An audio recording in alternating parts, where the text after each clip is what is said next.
దాదాపు 4 రోజుల వరకు మళ్ళీ ఫోన్ రాలేదు. మొదటి రోజు బాగా గుర్తొచ్చినా, తరువాత మర్చిపోయాడు దాని గురించి రేవంత్. 4 రోజు సాయంత్రం పని కట్టయ్యపోతుంటే మళ్ళీ ఫోన్ వచ్చింది. ఆ అమ్మాయి ఏదో చెప్పబోతుంటే ముందే రేవంత్, "మీరు నన్ను క్షమించాలి" అన్నాడు. "ఎందుకు?" "మొన్న ఫోన్లో చివర్లో అసభ్యంగా మాట్లాడాను."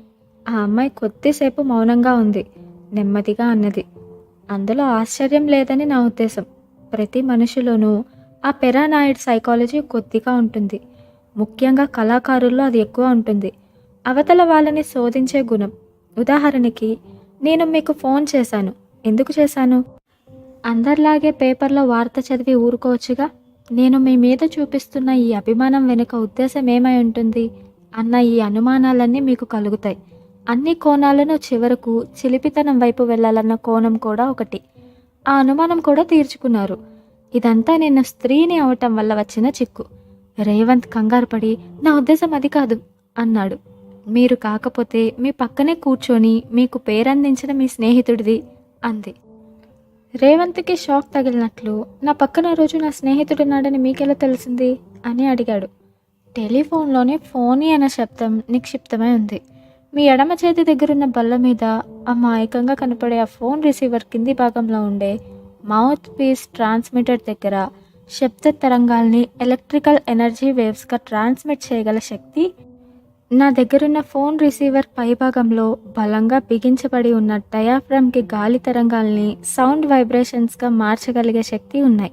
3-4 అడుగుల దూరం నుంచి శబ్దాన్ని గ్రహించే అలవాటు ట్రాన్స్మిటర్కి ఉంది. కాబట్టి అతడు మీకు దగ్గరగా కూర్చున్నవాడే ఉంటాడు. ఇకపోతే మంచి పొజిషన్లో ఉన్న ఆఫీసర్కి 3 అడుగుల దూరంలో కూర్చొని రసికప్రియ అన్న పేరు అందించగలిగిన వాడు నిశ్చయంగా అతడు స్నేహితుడే అయి ఉంటాడు. నా అంచనా కరెక్టేనా? ఆ అమ్మాయి అంత సూటిగా మనిషి మనసు లోతుల కుత్సుత చేదు నిజాన్ని విప్పి చెబుతుందని అనుకోపోవటంతో అతడు విభ్రాంతుడే అప్రయత్నంగా "కరెక్టే" అన్నాడు. "ఆ రోజు మీతో రసికప్రియ అని అనడం వల్ల తప్పు చేశానేమో. ఎవరో అమ్మాయి ఫోన్ చేసింది కదా అని అడ్వాంటేజ్ తీసుకొని లేకిగా ప్రవర్తించానేమో అని 3 రోజులు బాధపడ్డాను. మీ మనసు దెబ్బతిన్నా మళ్ళీ ఇలా ఫోన్ చేసి వివరణ ఇవ్వడం ద్వారా నాకున్న గిల్టీ కాన్షియస్నెస్ పోగొట్టారు. థ్యాంక్స్. కానీ ఒక్క విషయం నన్ను ఒప్పుకొనివ్వండి. నా స్నేహితుడు అలా మాట అందివ్వకపోయినా ఇంకో 4-5 సార్లు మీరు ఫోన్ చేసి ఉంటే నేనే సంభాషణని ఆ కోణంలోకి తీసుకువెళ్ళి ఉండేవాణ్ణి. ఇది చెప్పడానికి సిగ్గుపడుతున్నాను. కానీ లెట్ మీ బీ ఫ్రాంక్" అని సిన్సియర్గా అన్నాడు. ఆమె అంది, "అబ్బాయికి అమ్మాయికి మధ్య స్నేహంలో ఈ ప్రసక్తి అంటే ఎవరు ఏం ఆశించి స్నేహం చేస్తున్నారు అనేది ఎప్పుడో ఒకప్పుడు వచ్చి తీరుతుంది.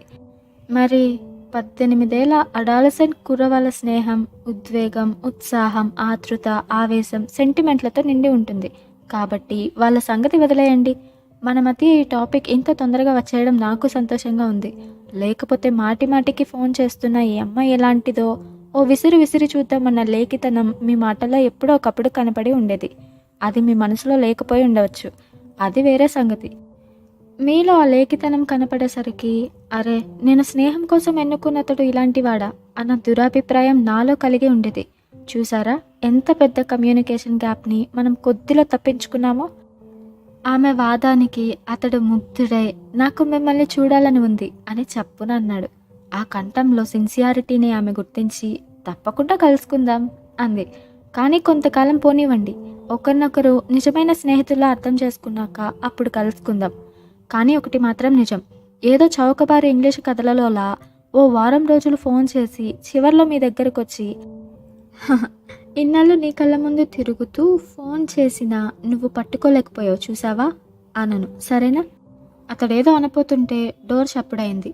జేమ్స్ లోపలికి వస్తూ రేవంత్ ఫోన్ పట్టుకున్న భంగిమ గుర్తించి, "ఆ అమ్మాయేనా?" అని అడిగాడు.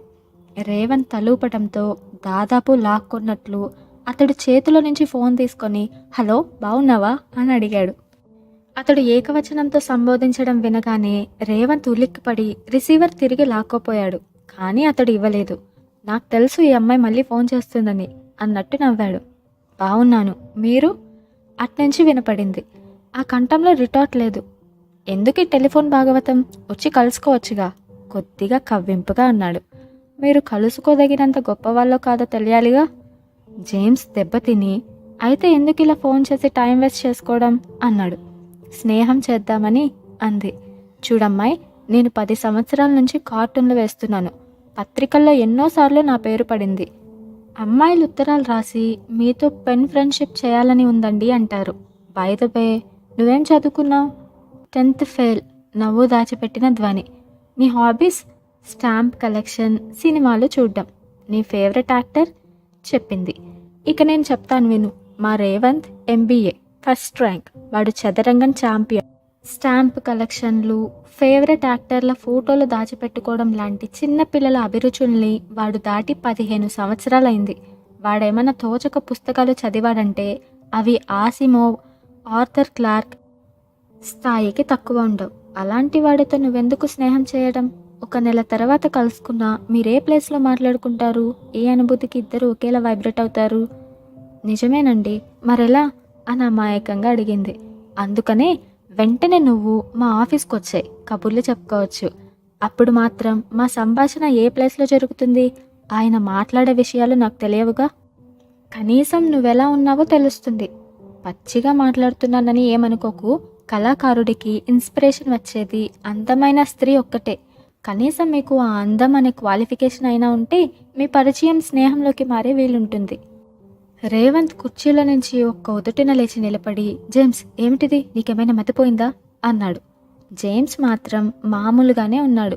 తాపీగా ఫోన్లో అటువైపు నుంచి ఆమె చెప్పేది విని, నిజమే, ఐఎమ్ బ్రూటల్లీ ఫ్రాంక్, కానీ అంత్య నిష్ఠూరం కన్నా ఆది నిష్ఠూరం మంచిది కదా అంటున్నాడు. కేవలం ఒక అమ్మాయితో స్నేహం చేయాలంటే ఆ అమ్మాయి అందానే చూస్తారా అందామె. సమానమైన తెలివితేటలుంటే మంచిదే. అది లేని పక్షంలో మనకెదురవుతున్న 10 బొమ్మల్లో ఏదో ఒకటి తీసుకోదలిసినప్పుడు అందమైన దాన్ని ఎన్నుకోవడం సహజం కదా. నా దృష్టిలో ఆడపిల్లలకి అందం తప్ప ఇంకేం క్వాలిఫికేషన్ లేదు. ఎవరో ఎక్కడో ఒక్కరిద్దరికి తప్ప. జేమ్స్, జేమ్స్, జేమ్స్, ఏంటి నువ్వు మాట్లాడుతున్నది? ఫోన్ ఇలా ఇవ్వు అని రేవంత్ అరిచాడు, ఈ వాదన భరించలేక. మిమ్మల్ని చూస్తే జాలేస్తుంది అన్నదా అమ్మాయి.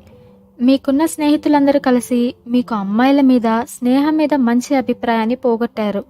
నా ఊహ నిజమే అయితే మీకు తల్లి తండ్రి లేరు. ఒకవేళ ఉన్నా వారితో కానీ మీ ఇంట్లో ఇంకెవరితో కానీ మీకు సత్సంబంధాలు లేవు. ఒంటరితనపు పెసిమిజం నుంచి సినిసిజం వైపు వెళ్తున్నారు మీరు.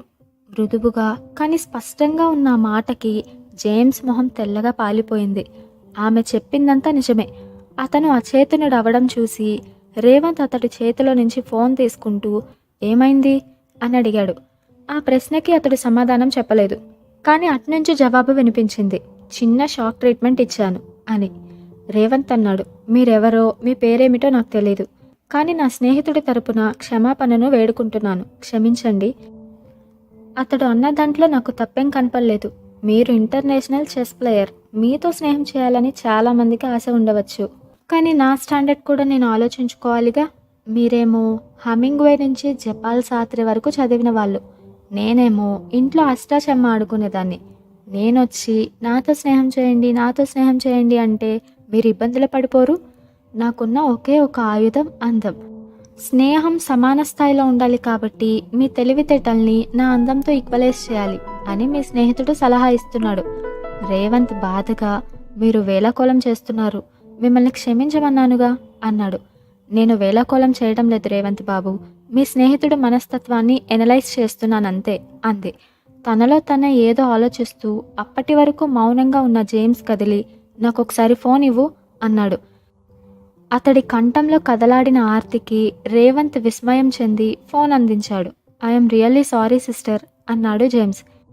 ఆమె ఫోన్లో కెవ్వున అరిచినంత పని చేసి, ఇదేంటి, ఉన్నట్టుండి నేను చెల్లెళ్ళైపోయాను అంది. నో జోక్స్, నేను సిన్సియర్గా చెప్తున్నాను. రేవంత్ అతడి నుంచి ఫోన్ లాక్కొని, వాడు చెబితే ఇక అది అంతే. ఎందుకంటే వాడి నోటితో వాడింతవరకు ఏ అమ్మాయిని సిస్టర్ అనలేదు. మీరు వెంటనే ఒప్పేసుకోండి అన్నాడు. సరే, థ్యాంక్ యూ. కానీ నాదొక అనుమానం. ఏమిటి? రసికప్రియ అని మిమ్మల్ని అవమానం చేసి మా వాడు మరీ దారుణంగా మిమ్మల్ని ఏకవచనంలో సంబోధించాడు. చాలా ఘాటైన సంఘర్షణ జరిగినాయి. అయినా మీకెందుకు కోపం రాలేదు? నాకు కోపం రావడం మానేసి దాదాపు 6 నెలలైంది. అదేంటి, ఎందుకు? ఈ ఒక్క ప్రశ్నకి సమాధానం మనం కలుసుకున్నప్పుడు చెప్తాను రేవంత్ బాబు. నన్ను బలవంతం పెట్టకండి. ఆమె కంఠం ఎందుకో వణికింది. అతడు మాట మారుస్తూ, ఇంతకీ మనం కలుసుకునేదెప్పుడు అని అడిగాడు. కలుసుకోవాలంటే ఈరోజే కలుసుకోవచ్చు. నేనే ఫోన్ నెంబర్ నుంచి మాట్లాడుతున్నానో కనుక్కుంటే అంది. రేవంత్ హుషారుగా, ఎక్కడి నుంచి మాట్లాడుతున్నారు అని అడిగాడు. పబ్లిక్ ఫోన్ నుంచి. మరెలా కనుక్కోవడం దిగులుగా అడిగాడు. జేమ్స్ కూడా పాత విషయం అంతా మర్చిపోయి ఉత్సాహంగా వినసాగాడు. నేను బూత్ దగ్గర ఫోన్ పెట్టేసి మరో 2 నిమిషాలు వేచి ఉంటాను. ఈ లోపల నేనిచ్చే హింట్స్ ద్వారా ఈ నెంబర్ కనుక్కొని తిరిగి ఫోన్ చేస్తే వెంటనే మీ ఆఫీస్కి వస్తాను. పేరు ఎలాగో కనుక్కోలేకపోయారు, కనీసం నెంబర్ కనుక్కోండి. వెంటనే కనుక్కుంటే ఓ అందమైన అమ్మాయితో ఈ సాయంత్రం టీ తాగచ్చు. ఏమిటా హింట్స్, తొందరగా చెప్పండి అన్నాడు రేవంత్ వాచ్ చూస్తూ హుషారుగా. ఈ టెలిఫోన్ నెంబర్ 6 అంకెల సంఖ్య. మొదటి అంకె కన్నా రెండో అంకె 2 ఎక్కువ. రెండో అంకె కన్నా మూడో అంకె 3 ఎక్కువ. 3, 4 అంకెల మధ్య తేడా 8. 4 అంకెని 2 పెట్టి గుణిస్తే 5వ అంకె. దాన్ని రెట్టింపు చేస్తే 6వ అంకె. క్విక్, ఇంకా 2 నిమిషాల టైం ఉంది. ఆమె మాటలు ఇంకా పూర్తి కాలేదు. ఫోన్ పెట్టేసి కాగితము కలము తీసుకున్నాడు రేవంత్. 2 నిమిషాలు మాత్రమే టైం ఉంది, తొందరగా అన్నాడు జేమ్స్. రేవంత్ కాగితం మీద ఆ అమ్మాయి చెప్పిన లెక్క వేసుకొని చూస్తూ, ఎలా, నాకేం అర్థం కావటం లేదు అన్నాడు. అప్పటికే 1/2 నిమిషం గడిచింది. ఇంకా 1:30 నిమిషమే ఉంది. మనల్ని ఏడిపించడానికి రాని లెక్క చెప్పిందేమో అన్నాడు జేమ్స్. అలా అనుకోకు, ఆ అమ్మాయి తెలివైన దానిలానే కనపడుతుంది. ఇందులో ఏదో హింట్ ఉంటుంది అంటూ రాసుకున్నది చదివాడు. మొదటి అంకె కన్నా రెండోది 2 ఎక్కువ. రెండో దానికన్నా మూడోది 3 ఎక్కువ. మూడో దానికి 4వ దానికి తేడా 8 అంటూ ఏదో స్ఫురించినట్టు ఆగిపోయి చప్పున తలెత్తి జేమ్స్ వంక చూశాడు. జేమ్స్ అతడి వైపే చూస్తున్నాడు. రేవంత్ సాలోచనగా 2 అంకెల మధ్య తేడా 8 అంటే ఆ అంకెలు 1 నుంచి 9 కానీ 9 నుంచి 1 కానీ అయి ఉండాలి. రేవంత్ ఆ ఆలోచన చెప్పగానే జేమ్స్ ఆనందంతో యురేకా అని అరిచాడు. రేవంత్ కనుక్కున్న దానికి తన తెలివితేటలు జోడిస్తూ, సంఖ్యలు 1 నుండి 9 కావు, అవి నిశ్చయంగా 9 నుండి 1 అయి ఉండాలి అన్నాడు. ఎలా చెప్పగలవు? 4వ అంకెకి 5వది రెట్టింపు కదా. 4వ అంకె 9 అయిన పక్షంలో 5వది 18 అయి ఉండాలి. టెలిఫోన్లో అది సాధ్యం కాదు కదా. కరెక్ట్ నెంబర్ వచ్చేసింది అంటూ రేవంత్ కాగితం మీద పెన్సిల్తో నెంబర్ వేశాడు. 469124. ఇంకా 1/2 నిమిషమే ఉంది. రేవంత్ మిషన్ లాగా వంగి టెలిఫోన్ దగ్గరికి లాక్కున్నాడు. ఒక్కొక్క నెంబరే జాగ్రత్తగా డయల్ చేశాడు. అవతలి వైపు రింగ్ అయ్యి ఎవరో ఎత్తిన ధ్వని. జేమ్స్ ఆత్రంగా చూస్తున్నాడు. రేవంత్ స్నేహితుడి వైపు గర్వంగా చూసి కంఠం నాజూగ్గా మార్చుకొని ఫోన్లో స్వీట్గా, హలో, చూసారా గెలిచాను అన్నాడు. జేమ్స్ ఊపిరి బిగపట్టాడు. మాట్లాడుతున్న రేవంత్ మొహం అంతలోనే వాడిపోయింది. ఏమైంది అని అడిగాడు జేమ్స్. గొర్రె మార్కు చుట్టల కంపెనీ అట అది అన్నాడు ఫోన్ పెట్టేస్తూ.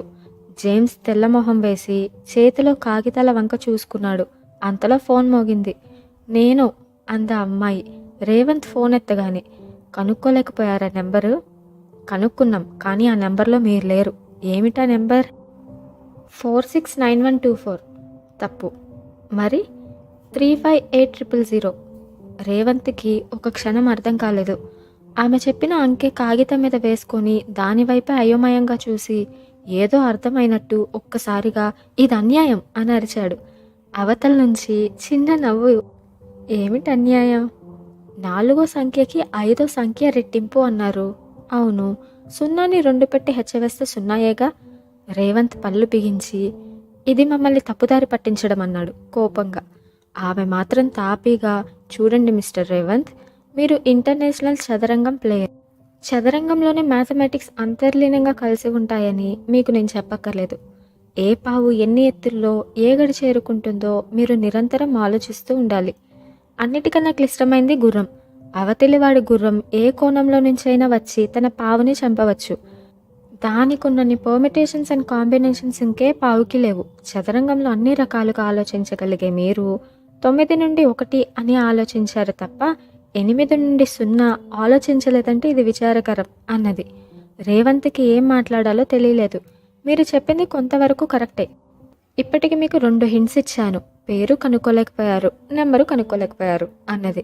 నెంబరు సర్లేండి, పేరు మరీ అన్యాయం. కేవలం ఒక్క అక్షరంతో ఎవరు కనుక్కోలేరు. ఎందుకలా అనుకుంటున్నారు? మామూలు పేర్లు ఓ 80 దాకా చెప్పాను. అయినా అందులో లేదంటే మీది విచిత్రమైన పేరు అయి ఉంటుంది. దాన్ని మానవ మాతృడు ఎవరూ కనుక్కోలేరు. అట్నుంచి చిన్న నవ్వు. ఎటువంటి విచిత్రమైన పేర్లు మీరు ఊహిస్తున్నారు మిస్టర్ రేవంత్? రష్మోక, రంబాహో, సాంబా? పడి పడి నవ్వుతున్న ధ్వని కెరటాలు కెరటాలుగా. మీరు భలే మాట్లాడతారు రేవంత్. అయినా నా పేరు మీ పేరంత అందమైనది చిత్రమైనది కాదులేండి. రేవంత్ గర్వంగా తలూపాడు. అతడికి తన పేరంటే చాలా ఇష్టం. ఆ పేరు పెట్టినందుకు తల్లిదండ్రుల్ని ఎప్పుడూ మెచ్చుకుంటూ ఉంటాడు కూడా. ఆ విషయమే ఆమెకి ఫోన్లో చెప్పాడు. మీకంత అందమైన పేరు పెట్టిన మీ తల్లిదండ్రుల్ని అభినందించవలసిందే. కానీ దాన్ని పెట్టబోయే ముందు వాళ్ళొకసారి నిఘంటువు చూసుంటే బాగుండేది. రేవంత్ తెల్లమొహం వేసి అంటే అన్నాడు. అదేమిటి రేవంత్, ఈ 25 సంవత్సరాల వయసులో ఒక్కసారైనా మీ పేరుకి అర్థమేమిటో తెలుసుకోవాలనిపించలేదా? రేవంత్ మాట్లాడలేదు. తర్వాత ఫోన్ చేస్తాను. ఈ లోపుగా మీ పేరు పూర్వాపరాలు కనుక్కోండి. దాని మీద చర్చిద్దాం అంటూ ఫోన్ పెట్టేసింది. విషయం అర్థం కాని జేమ్స్ ఏంటి సంగతి అని అడిగాడు. రేవంత్ అంటే అర్థం ఏమిటి? ఆ మాత్రం తెలుగొస్తే నవలలు రాసుకొని బతికేవాణ్ణి బ్రదర్. ఈ 1000 రూపాయల ఉద్యోగం చేయవలసిన కర్మ దేనికి? రేవంత్ లేచి పద అన్నాడు. వెంటనే ఆ విషయం కనుక్కోవాలన్నట్టు. ఎక్కడికి? మన అడ్వర్టైజ్మెంట్ సెక్షన్కి. పెనున్సులా ప్రోడక్ట్ అమ్మాయిలకి ఆడవారికి కావలసిన కాటుక నుంచి బ్రాల వరకు అన్నీ తయారు చేసి కానీ కొని కానీ తమ పేర్లు పెట్టి అమ్మే సంస్థ. వాటికి అందమైన పేర్లు పెట్టడానికి ప్రకటనలు ఇవ్వడానికి ఒక సెక్షన్ ఉంది. ఆ సెక్షన్ హెడ్ సరళ అని ఓ అమ్మాయి. ప్రకటనల్లో బొమ్మలాగే అందంగా ఉంటుంది. వీరిద్దరిని చూసి లేచి నిలబడి వెల్కమ్ సార్ అంది. అసిస్టెంట్ చీఫ్ పని కట్టుకొని తన సెక్షన్కి రావడం ఆమెకు ఆశ్చర్యంగా ఉంది. బొమ్మలు కత్తిరిస్తున్న వాళ్ళు, డిజైన్ మేకర్స్ తమ తమ పనుల్లో నిమగ్నమై ఉన్నారు. నాకోసారి డిక్షనరీ కావాలి మేడం అన్నాడు రేవంత్. ఆమె ఆశ్చర్యపోతూనే డిక్షనరీ అందించింది. నిజానికి అతడు తన ప్యూని పంపించి తెప్పించుకోవచ్చు. కానీ అతడు పేజీలు తిప్పుతున్న తీరు చూస్తుంటే చాలా తొందరలో ఉన్నట్టుంది.